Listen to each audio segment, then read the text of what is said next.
Wassalatu wassalamu ala rasulillah Sayyidina wa maulana Muhammad ibn Abdillah wa ala alihi wa sahbihi wa man wala. Qala Syekhul Mu'allif rahimahullah ta'ala wa nafa'ana bihi wa bi'ulumihi wa bi'ulum asrabi rasulihim bid-daraini amin. Qalu subhanaka la ilma lana illa ma 'allamtana innaka al-halimul hakim. Wa la hawla wa la quwwata illa billahil 'aliyyil 'azim.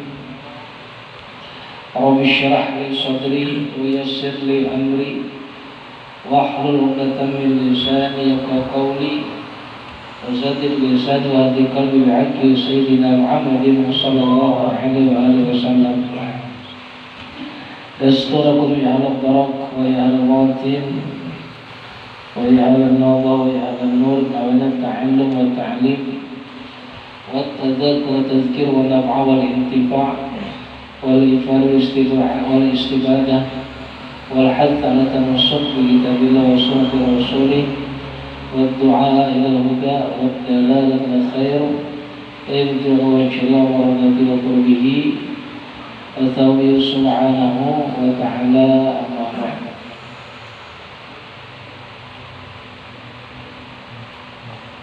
Buka kitab Sabilatul Hajjah tentang rukun-rukun sembahyang.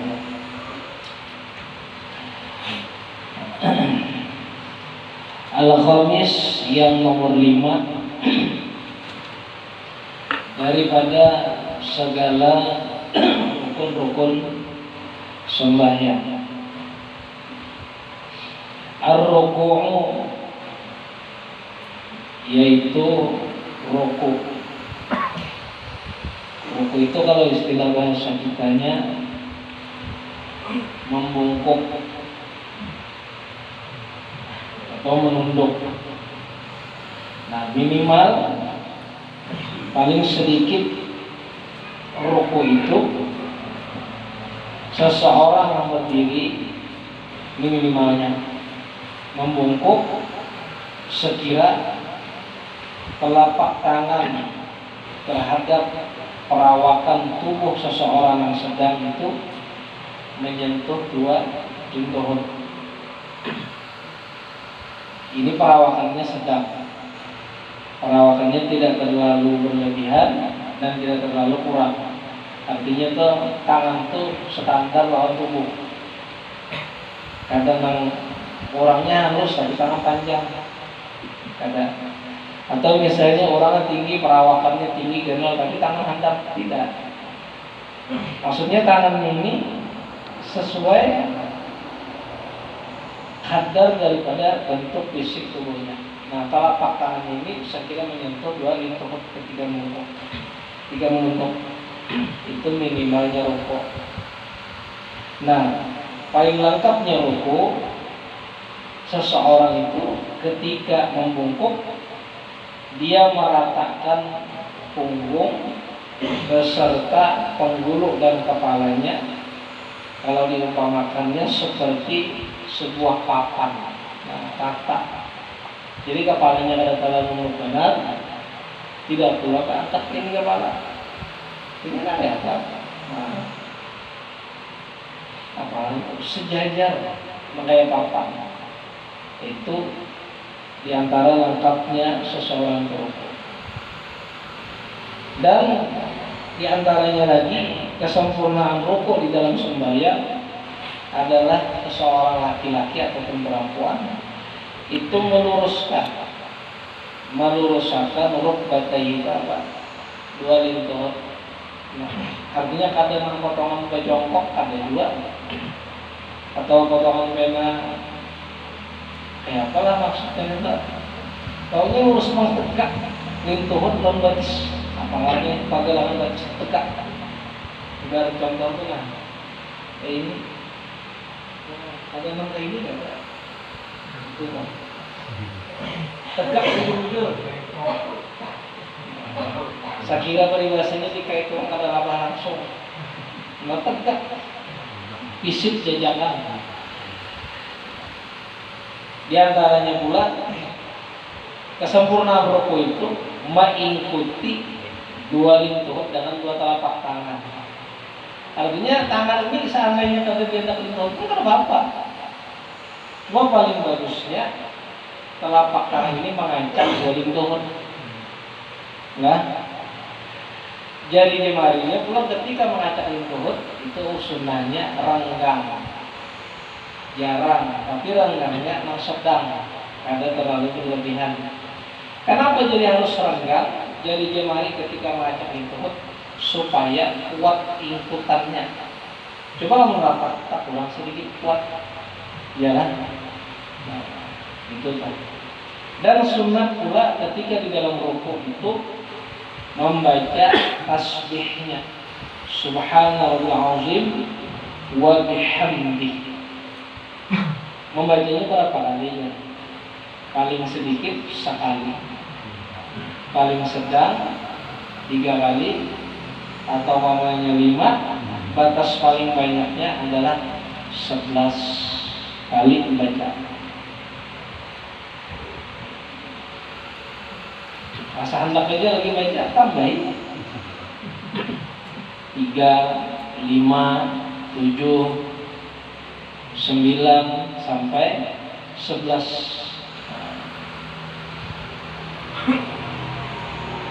Itu ketika rukuk di dalam sembahyang. As-sadisu yang ke-6 daripada rukun sembahyang at-tuma'ninatu tuma'ninah di dalam rukuk. Apa arti tuma'ninah? Arti tuma'ninah adalah diam sejenak. Bahasa Banjar itu diam satu waktu, seukuran kalimat subhanallah.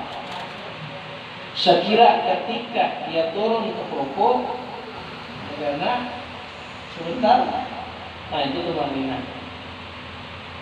Jadi tuma'ninah itu bukan berarti laos, tidak. Ini contohnya lah. Allah. Tuma'ninah bukan berarti Allah. Nah, itu belum tuma'ninah. Belum bergerak, masih bergerak. Ini diam sejenak. Itu ketika di dalam rukuk, tuma'ninah.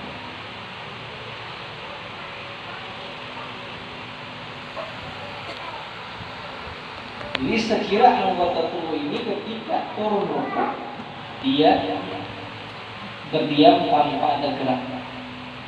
Berenang, turun. As-sabi'u al-i'tidal. Ketujuh daripada rukun sembahyang adalah i'tidal. Apa arti i'tidal? Arti i'tidal itu kalau bahasa kitanya kembali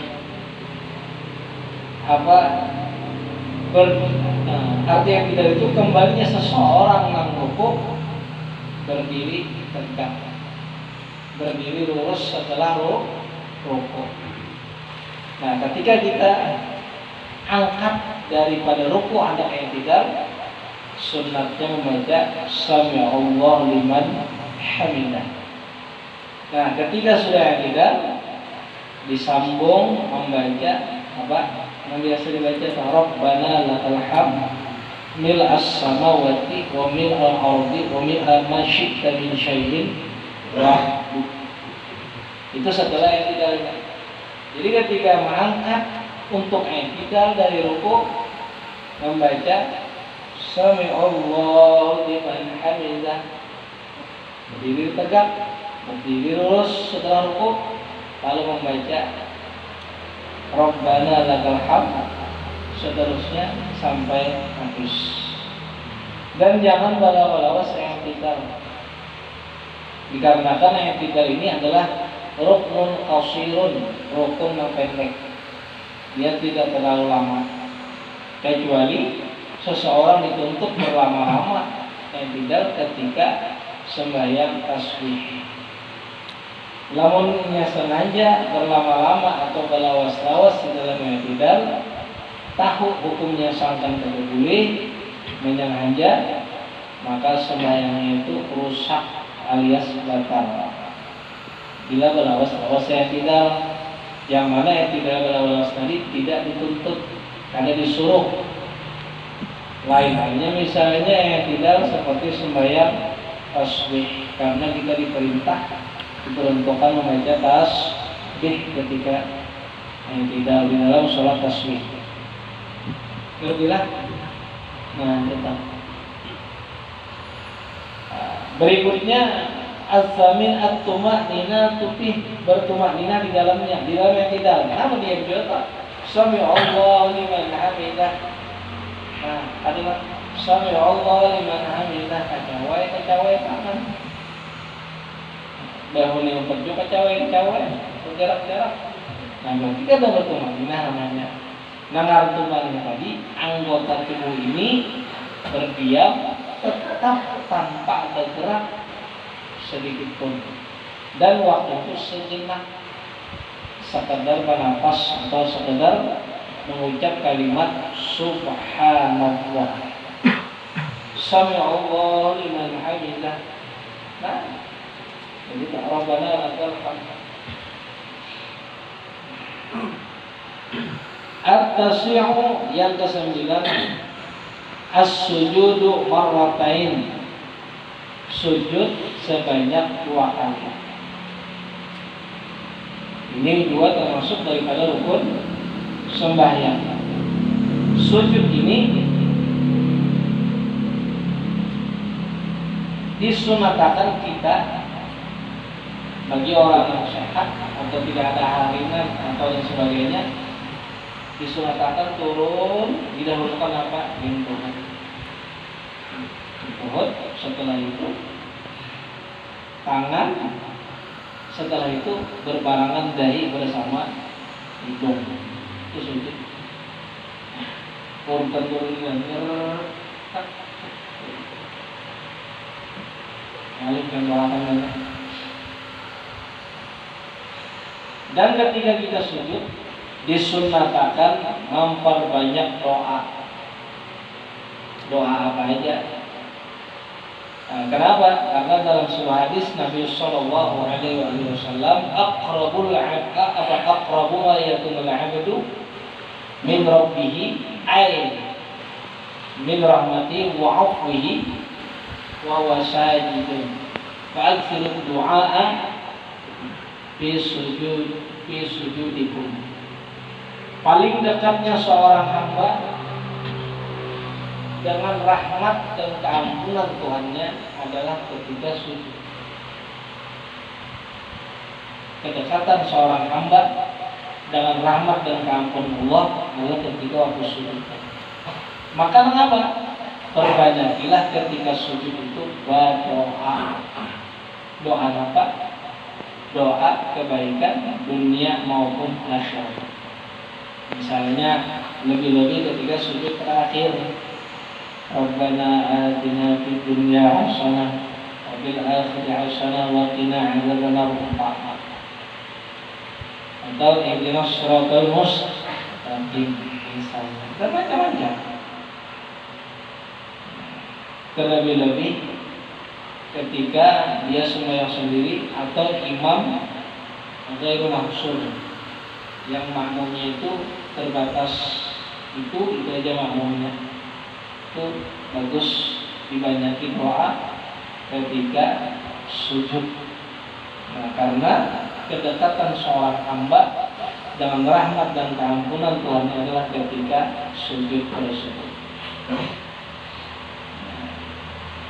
Dan ketika kita sujud perlu kita ingat, disunatkan jangan memejam mata. Jadi paharkan sujud itu sunatnya membuka mata. Jadi yang memejam, membuka. Kecuali ada tungau masuk ke dalam mata atau menyerati kelima itu lain, buang saja. Nah, ketika tidak ada halangan, ketika tidak ada darurat, sunat ketika sujud membuka mata, makruh pajang. Ngertilah? Nah, itu kan. Al-ashir ke-10 at-tumaninah tupih, tumaninah pulang di situ. Jadi tumaninah dalam sembahyang itu ada 4.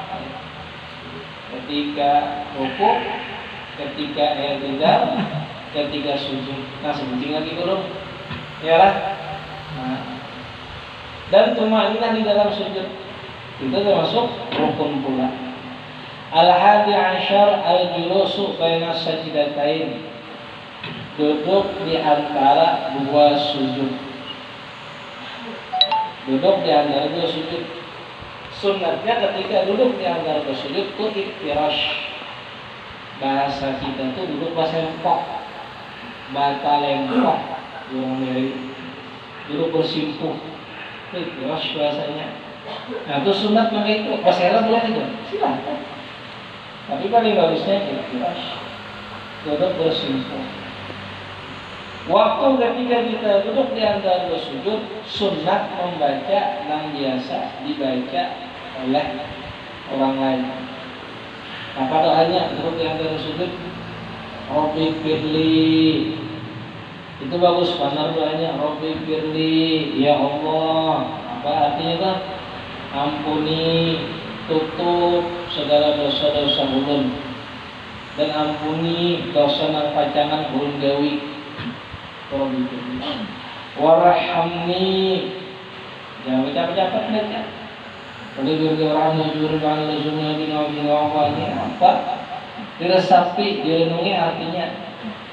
Rabbi firli, ya Allah, tutup dosa ulun, ampuni dosa ulun, dan hapuskan, ampuni dosa yang selagi akan aku kerjakan. Rabbi firli warhamni, apa? Ya Allah, berikan ulun akan rahmat yang luas. Wajiburnii, maksudnya apa wajiburnii itu artinya cukup akan ulun, kaya akan ulun, berikan di ulun akan harta yang banyak. Nah, dalam doa, dalam sembahyang. Wajiburnii itu artinya, ya Allah ya Tuhanku, berikan ulun kekayaan, berikan ulun harta yang banyak, halal lagi berberkat. Warfa'ni, ya Allah ya Tuhanku, angkat derajat kedudukan ulun di dunia dan akhirat. Warzuqni, nah berikan ulun rezeki yang luas, lagi mudah, lagi kada sulit, dan lagi banyak serta berberkat. Nah, wahdini, beri hidayah ulun untuk mengerjakan amalan-amalan kebaikan. Wa'afini, dan selamatkan ulun daripada segala mara bahaya, bencana dunia, apa misalnya daripada petang, daripada dizalimi orang, daripada dijahati orang. Diselamatkan ya Allah daripada ya apa misalnya dikhianati orang. Ya Allah, yang Aku selamatkan daripada semua mara bahaya yang ada dalam dunia. Itu makna daripada wahab ini. Itu dalam dunia, termasuk selamat daripada utang, selamat daripada dizalimi orang, selamat daripada penyakit dan kada bagus, atau banyak penyakit yang bisa menjadikan seseorang tadi kata kau ibadah kada menuntut, selamatkan ya Allah. Nah, itu maksud daripada makna wa'af ini. Di akhirat selamatkan lu daripada siksa dan azab pun di dalam api neraka. Wa'afani, terakhir wa'afani, ampuni segala dosa-dosa ulun. Itu makna daripada yang kita baca Rabbi firli warhamni wajburni warfa'ni warzuqni wahdini wa'afini wa'afani. Yang baca-baca baca. Biasanya kalau kayak itu nih, dari orang jangankan nih bacaan-bacaan yang lain baca capat, aku baca capat bacaan santai aja. Baca capat tuntung 2, galai pun tuntung 2. Malahan lebih bagus kita santai tadi Tetapi makna yang kita baca itu kawan kita rasakan, kalau kita renungkan sehingga apa yang kita baca itu berfaedah. Kamu nang baca diberi orang itu jadi lagi mau apa gunanya? Apa hasilnya? Ya Allah. Coba santai Robi pilih sambil direnungkan, sambil dirasapi maknanya. Ya Allah, ampuni, tutup aib ulun, warhamni, berikan rahmat yang luas, wajiburni, berikan ulun kekayaan, datangkan